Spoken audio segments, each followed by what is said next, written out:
আপনি কি কখনো ভেবেছেন একজন মানুষ কিভাবে একসাথে রকেট বানাতে পারে, বৈদ্যুতিক গাড়ি চালু করতে পারে, ইন্টারনেট ছড়িয়ে দিতে পারে পৃথিবীর প্রত্যন্ত অঞ্চলে, আবার চাঁদ বা মঙ্গলে মানুষ পাঠানোর পরিকল্পনাও করে?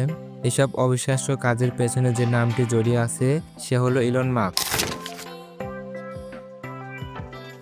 ১৯৭১ সালে ২৮শে জুন দক্ষিণ আফ্রিকার প্রিটোরিয়াতে জন্ম ইলনের। ছোটবেলা থেকে ছিল বই পড়ার প্রতি তীব্র ঝোঁক। দিনে ১০ ঘন্টা পর্যন্ত পড়ে ফেলতেন, এমনকি এনসাইক্লোপিডিয়া ব্রিটানিকা পর্যন্ত। তবে তার ছেলেবেলা মোটেই সুখের ছিল না। স্কুলের সহপাঠীদের হাতে বারবার বুলিংয়ের শিকার হতেন। একবার তো এমন মার খেয়েছিলেন যে হাসপাতালে পর্যন্ত যেতে হয়। পরিবারের অবস্থাও ছিল টানাপোড়া। বাবা ছিলেন কঠোর, মায়ের স্নেহ ছিল এলনের আশ্রয়। তবে এসব কষ্ট তাকে দমিয়ে রাখতে পারেনি। ১২ বছর বয়সে নিজে বানালেন ভিডিও গেম ব্লাস্টার এবং সেটিকে $৫০০ বিক্রি করে প্রযুক্তির দুনিয়ায় তার প্রথম পদক্ষেপ রাখলেন। ছেলেবেলা থেকেই আমেরিকা যাওয়ার স্বপ্ন ছিল এলনের, কারণ তার ভাষায় আমেরিকা মানেই সুযোগের দেশ। ১৭ বছর বয়সে কানাডায় আসেন, তারপর স্কলারশিপে চলে যান পেনসিলভেনিয়া বিশ্ববিদ্যালয়ে। শুরুতে পদার্থবিজ্ঞান ও ইকোনমিক্স নিয়ে পড়াশোনা করেন, কিন্তু পিএইচডি প্রোগ্রাম শুরু করে প্রযুক্তি ব্যবসায় ঝাঁপিয়ে পড়েন। তার প্রথম কোম্পানি ছিল জিপ2, যা অনলাইনে ব্যবসার লোকেশন ম্যাপ তৈরি করে দিত। ১৯৯৯ সালে কম্প্যাক্ট কোম্পানি এটি কিনে নেয়। ইলন পেয়ে যান $২২ মিলিয়ন। এরপর ইলন শুরু করেন X.com, একটি অনলাইন ব্যাংকিং সিস্টেম। তিনি প্রথম ভাবলেন ব্যাংকিং কেন শুধু শাখা নির্ভর হবে। এই X.com পরে হয়ে ওঠে পেপাল। ২০০২ সালে এটি কিনে নেয় $১.৫ মিলিয়ন, আর ইলনের শেয়ারের মূল্য দাঁড়ায় $১৮০ মিলিয়ন।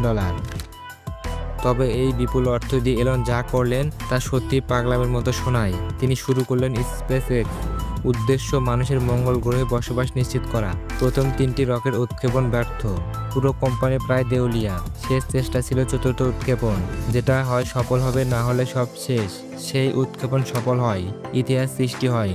এরপর নাসা থেকে $১.৬ মিলিয়ন কন্ট্রাক্ট আসে। স্পেস এক্স তৈরি করে ফ্যালকন ৯, ড্রাগন ক্যাপসুল আর এখন স্টারশিপ, যার মাধ্যমে চাঁদ ও মঙ্গল অভিযানের প্রস্তুতি চলছে। ইলনের আরেক দুঃখ সাহসিক প্রকল্প Tesla.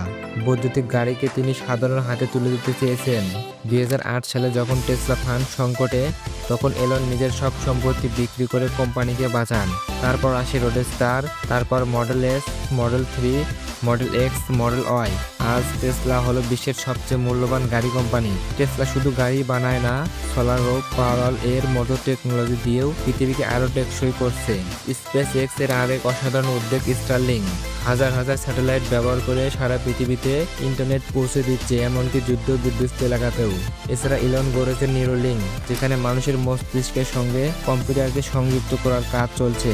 Are the boring company, এর মাধ্যমে তিনি ট্রাফিক সমস্যার সমাধান করতে চাইছেন আন্ডারগ্রাউন্ড টানেল দিয়ে। ২০২২ সালে কিনে নেন টুইটার, এখন যা এক্স নামে পরিচিত। তার লক্ষ্য এটিকে সবকিছুতে ব্যবহৃত একে ন্যাপ করে তোলা। অবশ্য ইলনের পথ সবসময় মসৃণ ছিল না। অনেকে তাকে বলে উন্মাদ কিংবা অতি সাহসী। তার টুইট, মন্তব্য ও সিদ্ধান্ত অনেক বিতর্ক সৃষ্টি করেছে, তবে তার উদ্দেশ্য কখনই ছোট ছিল না। ইলন মাস্ক এক জীবন্ত প্রমাণ, স্বপ্ন বড় হলে এবং আপনি যদি নিজের উপর বিশ্বাস রাখেন, তবে বিশ্বের নিয়মগুলো পর্যন্ত বদলে দিতে পারেন। আজ তিনি শুধু এক ধনী ব্যক্তি নন, তিনি একজন ভিশনারি, একজন চিন্তাবিদ এবং ভবিষ্যতের স্থপতি।